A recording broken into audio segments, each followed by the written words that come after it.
Hello my dear friend, welcome another video. বন্ধুরা, ভারতবর্ষীদের জন্য একটা গর্বের বিষয় এবং গুড নিউজ।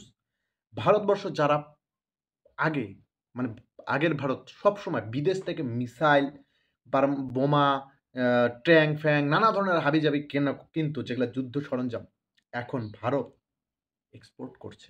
হ্যাঁ, ভারত এক্সপোর্ট করছে এবং সেই গ্রাহক কারা জানো? ফিলিপাইন্স, মালয়েশিয়া, এই সমস্ত সাউথ ইস্টের যত দেশ আছে, এদিকে আজারবাইজান, আর্মেনিয়া, সবাই ভারত থেকে ব্রহ্মস মিসাইল, অগ্নি মিসাইল, পৃথ্বী, সমস্ত ধরনের মিসাইল, বোমা, এমনকি রাশিয়া পর্যন্ত ভারতীয় কোম্পানির তৈরি করা শুজ কিনছে। তাহলে এটা কি একজন ভারতের জন্য একটা গর্বের বিষয়।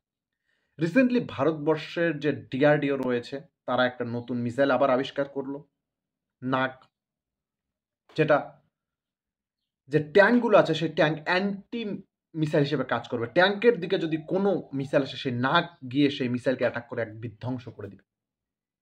তো এই ধরনের প্রলোভন দেখে, ভারতের এই ধরনের উন্নতি দেখে, ভারতের মিসাইলের এত উন্নত টেকনোলজি দেখে, যেটা তোমাদের আরেকটা বিশেষ করে টেকনোলজি হলো যেটা অগ্নি 5, আবার অগ্নি 6 এর দিকে অগ্রগতি হচ্ছে। অগ্নি 5 যেটা রাশিয়া, চায়না, আমেরিকা পুরো ভারত থেকে ক্যাপচার করে, প্রায় 6000 কিলোমিটার এরিয়া পর্যন্ত ক্যাপচার করার ক্ষমতা রয়েছে। এই ধরনের টেকনোলজি ডেভেলপ দেখে বর্তমানে ভারতের যে পার্শ্ববর্তী দেশ বা দূরের দেশ যারা ভারতের থেকে একটু নিচু লেভেলে আছে, তারা ভারতের কাছে অর্ডার দিচ্ছে যে আমাদেরকে দাও মিসাইল। এমনই একটা ঘটনা ঘটেছে।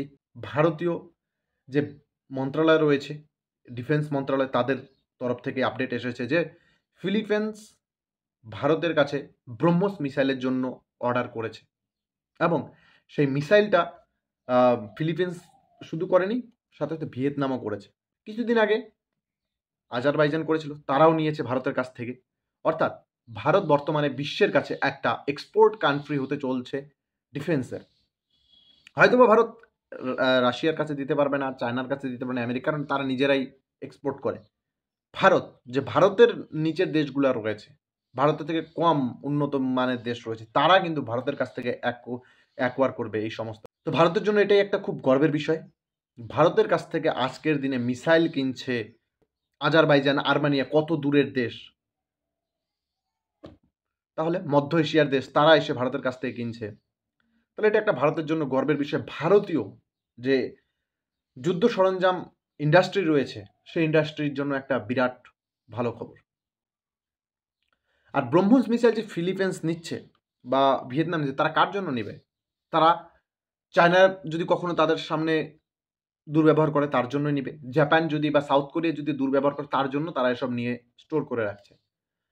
তাতে চায়নার যে একটা প্রভাব পড়বে যে কেন নিচ্ছে, কি নিবে, কিন্তু চায়না সেটাও বলতে পারবে না ভারতের বিপক্ষে। কারণ যে ব্রহ্মস মিসাইল ডেভেলপ করেছে ভারত, সেটাতে রাশিয়ার হাত রয়েছে কিছু পার্সেন্ট, 20-25% রাশিয়া এখানে ইনভলভ রয়েছে মিসাইল তৈরি করার ক্ষেত্রে। কিন্তু ভারতে হয় রাশিয়ার টেকনোলজি কিছু এখানে ব্যবহার করা হয়, যার জন্য চায়নাও এখানে কিছু বলতে পারে না যে কেন তারা ফিলিপাইন্স, ভিয়েতনামের কাছে মিসাইল বেচছে। কারণ যদি ভারতকে কিছু বলে, রাশিয়া কিন্তু চায়নার গলা চেপে ধরবে।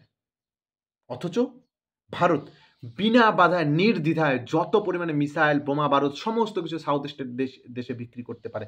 কারণ ভারতের সাথে রাশিয়ার যে একটা বন্ডিং রয়েছে, আর রাশিয়া চায়নাকে কন্ট্রোল করবে ভারতের হয়ে, যেটা বিটো পাওয়া হয় সেরকমই মনে করো।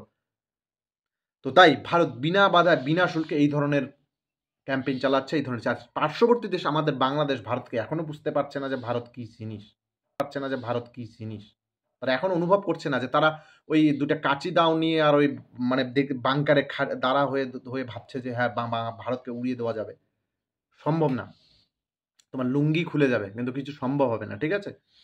ভারত একটা স্বয়ংসম্পূর্ণ একটা শক্তিশালী দেশ, বিশ্বের 4র্থ বৃহত্তম শক্তিশালী দেশ বর্তমানে। তো এটা মাথায় রেখো। ভারতের সাথে লুঙ্গি বাহিনীরা আসলে কিচ্ছু করতে পারবে না, ফেন্সিং ক্রস করতে পারবে না। ঠিক আছে? ফেন্সিংয়ে দেখবে ইলেকট্রিক শক লাগাই দেবে, বাস ফেন্সিংয়ের অর্ধেক শেষ যারা এসে টাচ করবে। তো ব্যাপারটা হলো এটাই, ভারতের থেকে এখন মিসাইল, বোমা, যুদ্ধ সরঞ্জাম বাইরের দেশে এক্সপোর্ট হচ্ছে, ভারতের ব্যবসা বাড়ছে, বিজনেস বাড়ছে, এবং ভারত শুধুমাত্র এখন কেনে না, বিক্রিও করে। এটাই হলো ভারতের নতুন ভারতের টার্গেট। বন্ধুরা, এই পরিপ্রেক্ষিতে ভারতবাসী হিসেবে তোমার একটা সুন্দর কমেন্ট আমি কমেন্ট বক্সে চাই, অবশ্যই সেটা কমেন্ট করো।